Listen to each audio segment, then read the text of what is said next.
I never wanted to be a doctor. That might sound ungrateful. After all, medicine is a noble profession, one that many dream of pursuing. But for me, it was a gilded cage, a path chosen by my parents that slowly suffocated my true passion. My name is Sophia Chin, and I've been living a double life for the past 6 years. To my parents, I'm Dr. Chin, the dutiful daughter who followed the path they paved.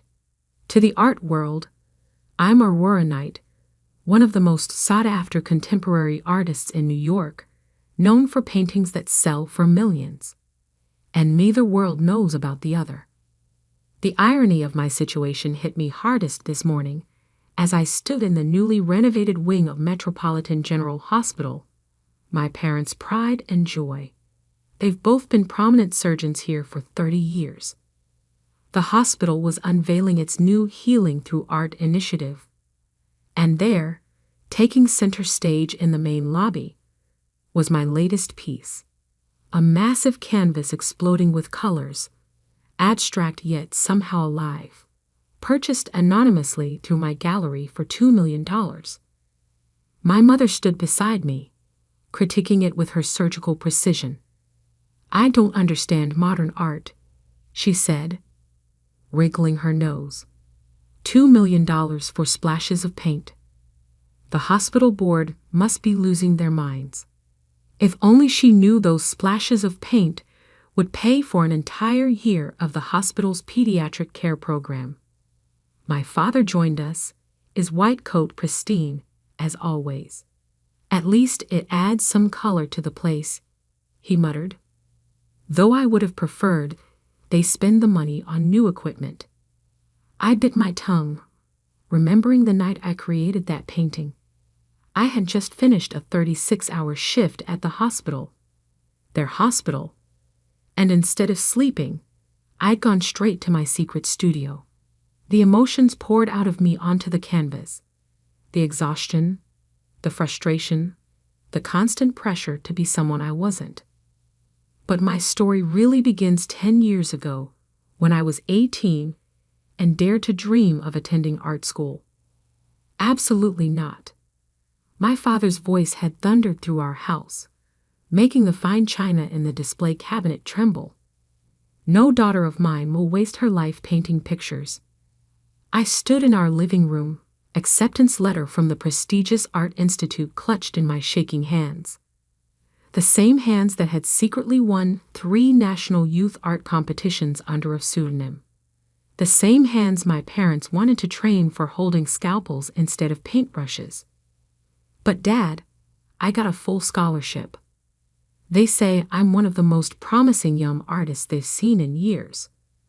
My voice sounded small, even to me. My mother sat perfectly straight on our leather sofa, her expression a carefully constructed mask of disappointment. "Sophia, we've invested everything in preparing you for medical school. The extra classes, the summer programs, the MCAT prep courses. This isn't up for discussion." I never asked for those things. I protested, feeling the familiar pressure building behind my eyes. I never wanted. "Enough." My father cut me off. "You think art will give you a stable future? You think you can support yourself drawing pictures? Look at your cousin William. He tried to be a creative. Now he's 35 and still living in his parents' basement. But I'm good at it," I whispered. "Really good." My mother stood up, straightening her already impeccable blouse. "You're good at science too. Top of your class in biology. Perfect MCAT scores. That's not an accident, Sophia. That's your true calling." I wanted to tell them about the paintings I'd sold online, about the gallery owner who'd seen my work and offered to represent me, about the fire that burned inside me every time I picked up a brush. But I knew it wouldn't matter. In their world, success had only one definition, and it wore a white coat. The acceptance letter crumpled in my fist. I had a choice to make: defy my parents and potentially lose my family, or find another way. That night, I made a decision that would shape the next decade of my life.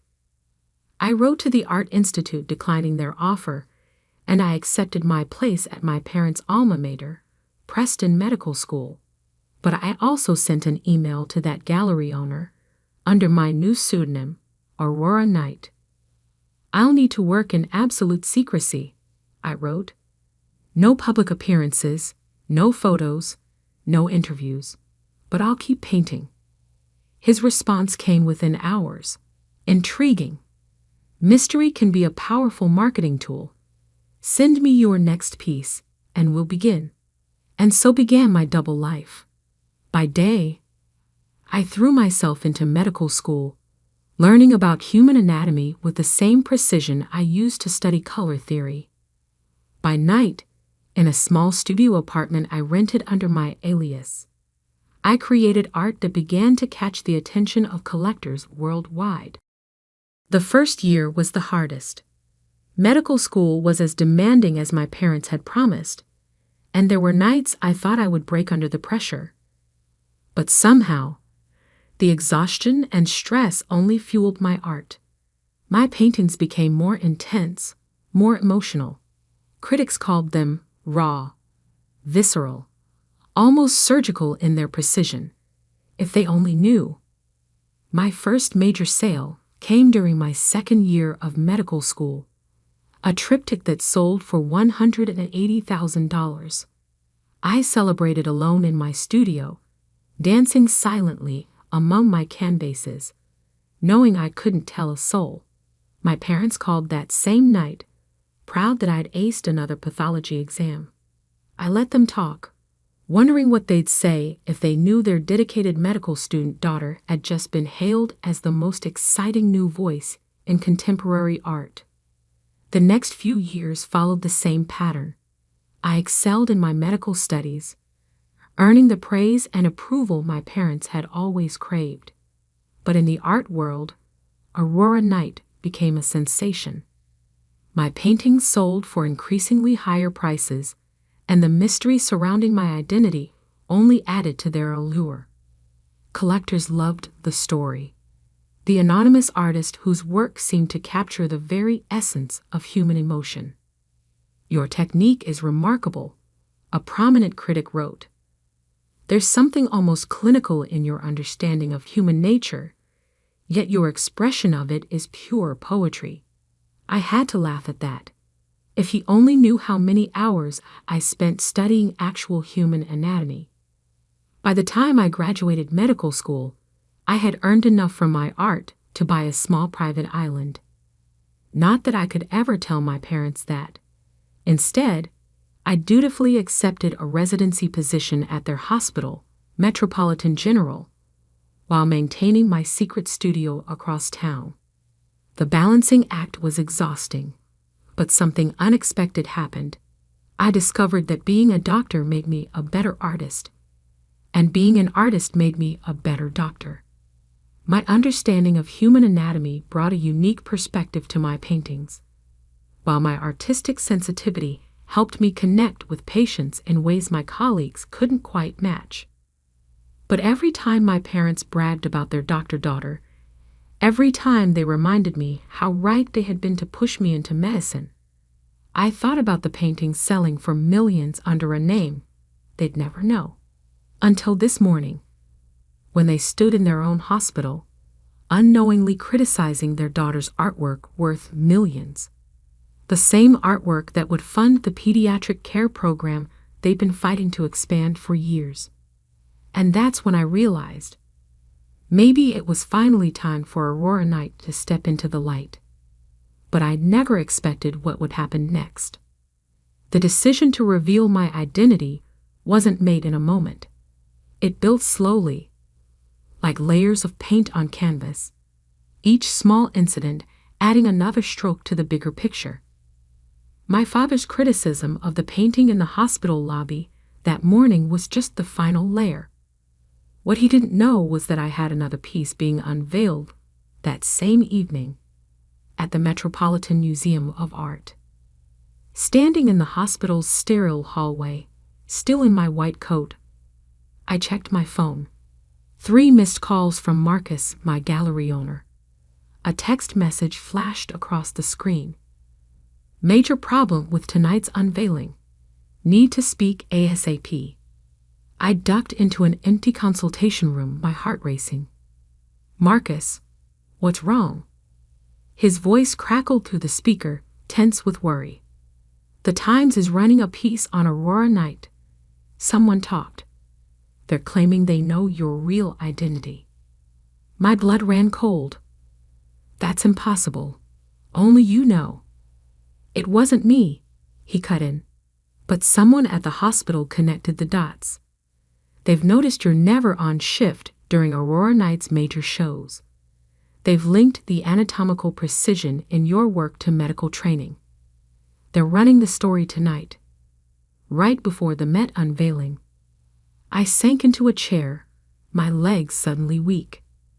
6 years of careful secrecy, about to unravel because I'd been careless with my shift scheduling. Can we stop it? I whispered. Not unless you want to confirm or deny on record. They're giving us 1 hour to comment. Through the consultation room window, I could see my parents in the distance, doing their rounds together as they had for 30 years.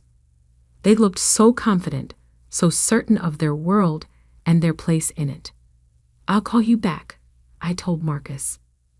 I had spent years maintaining this divide, the dedicated doctor-daughter and the mysterious millionaire artist. But trying to keep these worlds separate had become like trying to keep oil and water from mixing by sheer force of will. Exhausting. Impossible. My pager buzzed. Emergency in the pediatric ward. As I rushed down the corridor, my mind raced through the implications. If the story broke, everyone would know. My colleagues, my patients, my parents. The emergency turned out to be an allergic reaction, scary but treatable. As I calmed the frightened child with an epinephrine shot, I noticed the walls of the pediatric ward. They were stark white, institutional. Nothing like the vibrant painting now hanging in the lobby.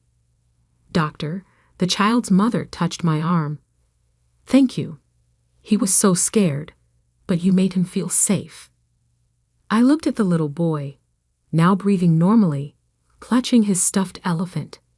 In that moment, I realized something. I was good at this, not because my parents had forced me into medicine, but because I brought my whole self to it, including the artist they tried to suppress. I stepped out of the room and called Marcus back. Don't fight the story, I said firmly. In fact, I'll give them something better. Tell them Aurora Night will be attending tonight's unveiling in person, for the first time ever. Silence on the other end. Then, are you sure? This changes everything. Everything's already changing. Might as well do it on my terms. I hung up and did something I'd never done before. I requested an emergency evening off. My supervisor was surprised. I was known for never asking for schedule changes, but agreed given my outstanding record. Then I called my parents' office. Mom, Dad, I need you to come to the Metropolitan Museum of Art tonight. There's something you need to see. The museum? My mother sounded confused. Sophia, we have dinner plans with the hospital board. Please, I cut in. This is important. More important than dinner plans. Maybe it was something in my voice, but after a pause, my father said, What time? At home, I opened the secret closet where I kept my Aurora Night persona. Unlike my practical doctor's wardrobe, these clothes were all artistic expression. Carefully curated pieces that made statements without saying a word. I chose a hand-painted silk dress, one of my own creations, each brush stroke telling part of my story. As I dressed, I thought about the painting being unveiled tonight. It was different from my others. more personal, more revealing. I had titled it Daughter of Medicine, and into it I had poured all the complexity of my double life. The central figure was a woman in a white coat, but her shadow on the wall was an artist at an easel. Medical instruments morphed into paintbrushes, hospital corridors bloomed with color, and throughout it all ran the steady rhythm of a heartbeat monitor, rendered in gold leaf. I had created it during a week of night shifts in the ICU, each layer added during stolen moments between rounds, the paint sometimes mixing with my tears of exhaustion. It was both confession and declaration, and tonight it would sell for $3.5 million if the sale still went through after my revelation. My phone buzzed again. Marcus. The Times agreed to hold the story until after the unveiling, but social media is already buzzing with speculation. You're trending. I looked at myself in the mirror.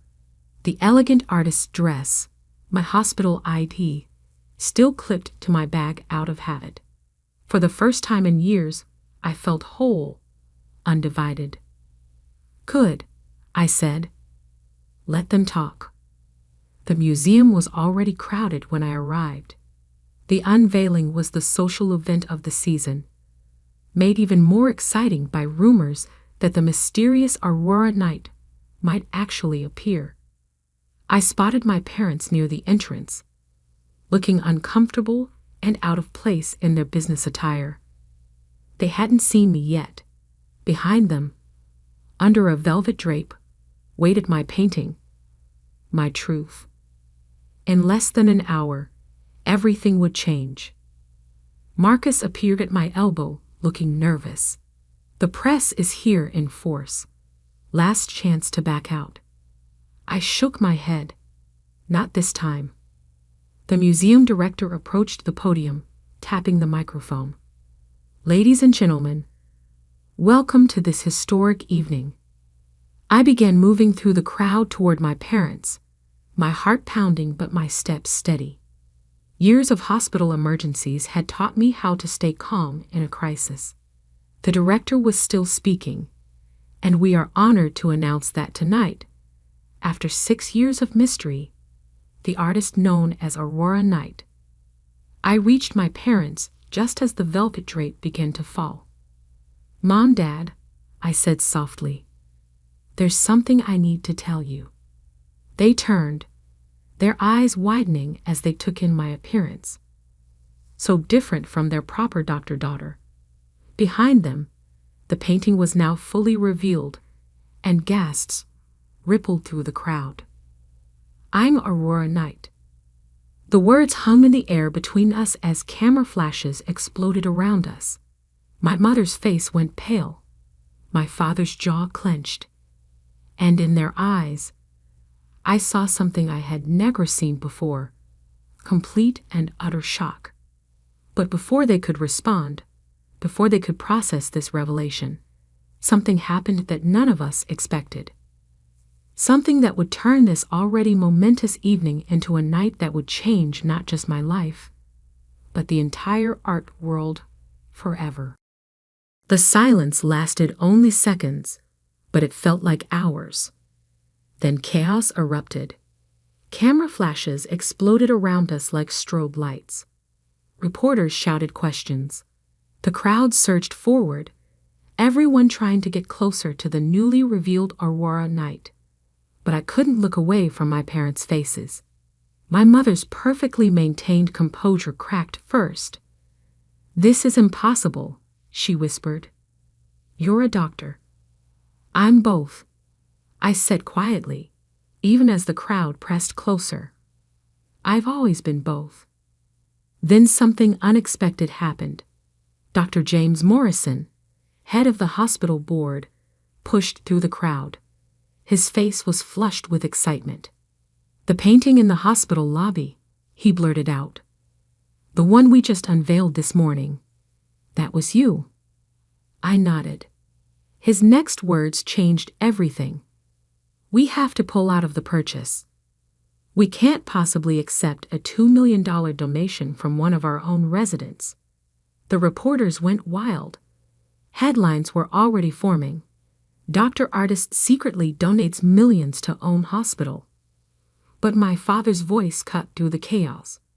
Donation? He turned to Dr. Morrison. What donation? Dr. Morrison looked confused. The purchase price of the lobby painting.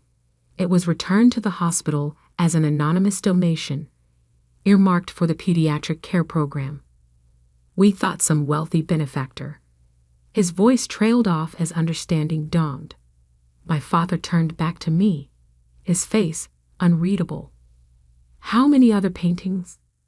How much? 38 major pieces. Marcus stepped in, ever the efficient gallery owner.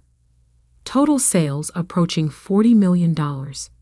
Aurora Knight is the most successful artist under 40 in the contemporary art world. My mother swayed slightly. Nearby, a senior art critic was practically dancing with glee. The precision in her work, it all makes sense now. She brings a surgeon's eye to her art. Actually, I corrected him gently, I bring an artist's heart to my medicine.